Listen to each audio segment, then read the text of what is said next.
What a weekend. How about we start off with Felder versus Hooker? Now, this was incredible going in.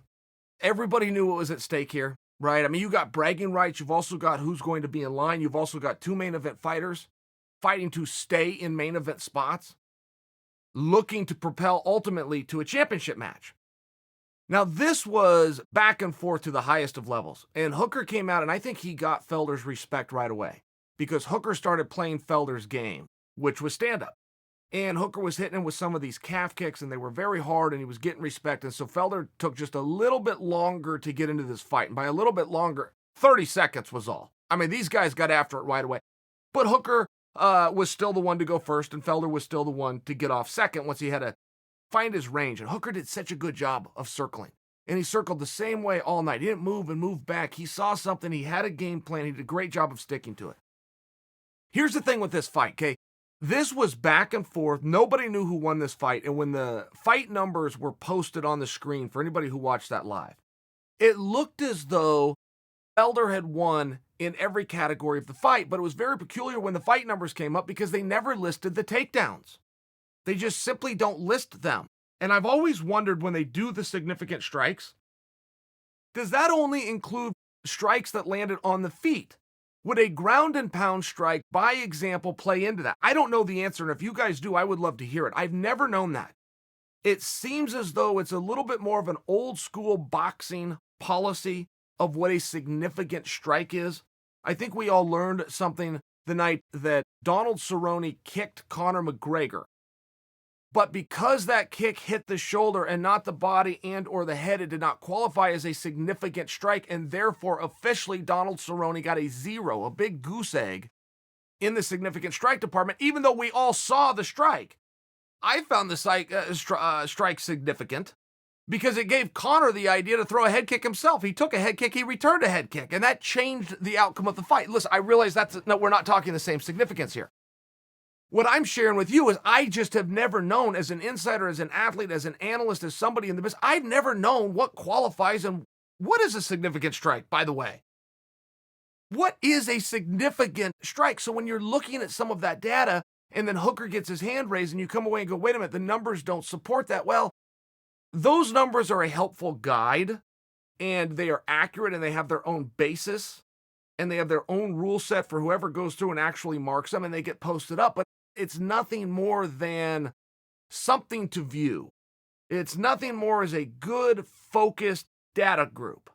But if you were to go back and look at any of Mike Tyson's fights, I can't imagine that he would have more numbers than his opponents. And I only say that because Mike didn't have the same output. He was search and destroy. He was looking to crush you. A more recent example would be Canelo Alvarez. But every shot he's doing is reserved. He's waiting for the right moment, boom, boom, and the power comes in. So if you're just looking at significant strikes or significant leg kicks or even as many thrown, if you were to bring in a Mike Tyson or Canelo Alvarez, you could see how those could be much different. But if you're following the rule that the judges are instructed to follow, which is who did the most damage, it doesn't have to be the guy with the biggest output. It just usually is.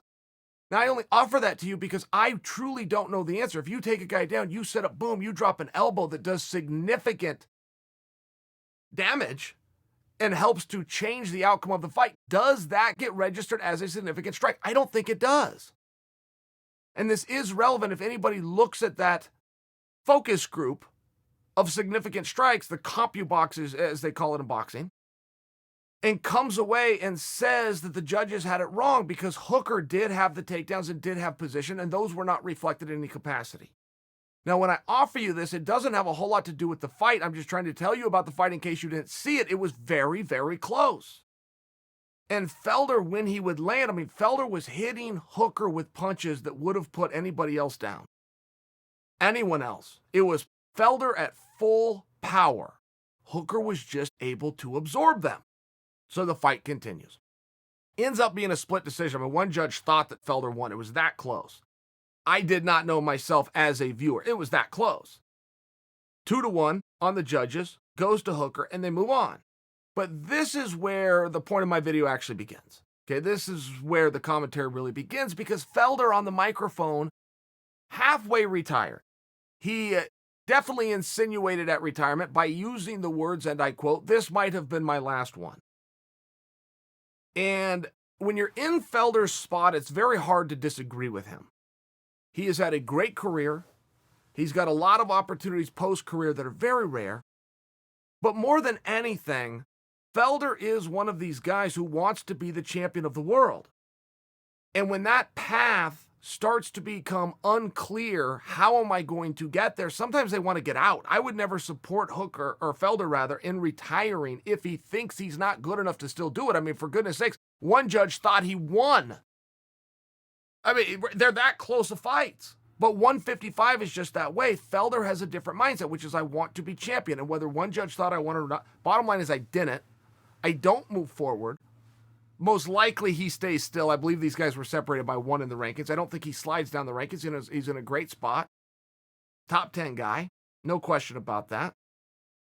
But when you look at the 155-pound division, they are jammed up right now. It is a jam. The evidence that we have been told, okay, we know that Khabib and Tony are going to fight April 18th at the Barclays.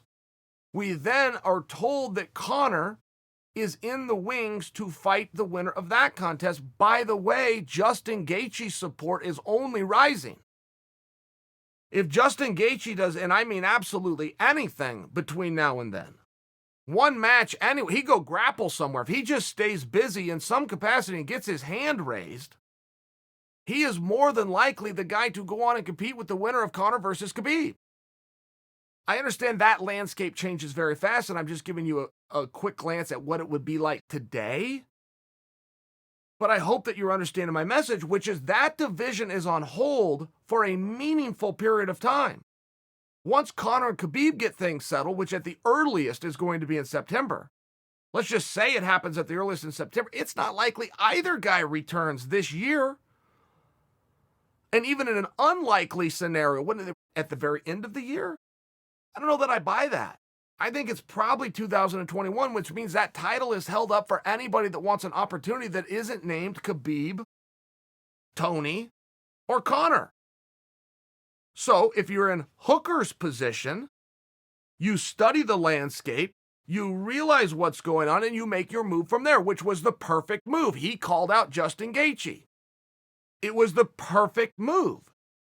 It would have been a sucker's move to call out Khabib. It would have been a sucker's move to call out Conor. Don't call out fights that you're not going to get. He is very likely to be offered the Justin Gaethje fight. It was a perfect call out. And Justin might have a different opinion. Justin may or may not accept that fight, but I do believe Hooker is going to get his way. The fans are going to get behind it. The media is already behind it, and I believe the promotion will get behind it and at least make the call to Justin and see where he stands. Hooker has done a perfect job for 18 months, and we can now make that 19. If you want to learn something about fighting, go study Dan Hooker. He does every single thing right, athletically and on the other side of it, which is the politics, which is the maneuvering, which is calling his own career, which is a very rare thing to do, but if you do it right, and if you want to know how to do it right, just go study Dan Hooker. Never makes a sucker's move, never steps out of his lane, and he's not going less than a main event. He's not. The next time Dan Hooker fight, he will be a main event. Exactly where you want to be. Did everything right, but if you look at Felder, who's damn good, whose skills have not diminished, not even a little bit, Felder in many ways is only looking better. Main events and 5-round fights in many ways with his style are only better for him. I got no problem with him physically. He is not diminishing. But mentally, if he's looking and going, man, I'm not just here to compete. I'm here to be champion. And he is one of those guys. And he's also able to be logical and look at the landscape and go, man, this is a year away. Oh, and by the way, in that year, I'm going to be requested to do 3 fights. And by the way, if I want to even be in the conversation a year from now for a championship, which even with 3 wins doesn't guarantee that I get it. If I even want to be in the conversation, I'm going to have to win all 3 of those. I mean, it's a very daunting task. It's a lot to be up against. Particularly when you go out and you put on that kind of effort. You have the strike count. The strike count favors you in every way, but you don't win the decision. I mean, Felder's in a tough spot. For him to want to come out and have his emotion on his sleeve and share with the world how he's feeling in a very vulnerable moment, of course he can run that one back, sure. But if that is the end, Some guys are remembered the way they should, and some guys don't get their due. I do feel in the last 2 years, Felder has begun to get his due, but if you go and look at the heart and the toughness of that guy as a competitor, as well as the skills, I mean, this guy's kickboxing is top notch. Top notch, and I'm talking about the basics. The jab, the cross, the 10, the teep. I'm talking about basic kickboxing. Then you add in the spins and the dynamicness. Then you start to see that he can grow. Then you start to look at a fighter who can go into the deep rounds and the championship rounds and can push and can walk into enemy territory in a different country, dealing with all of the jet lag and everything that goes along with that, and still almost get the jump on Dan Hooker? Come on. Felder deserves to be remembered accurately, which is one tough son of a bitch.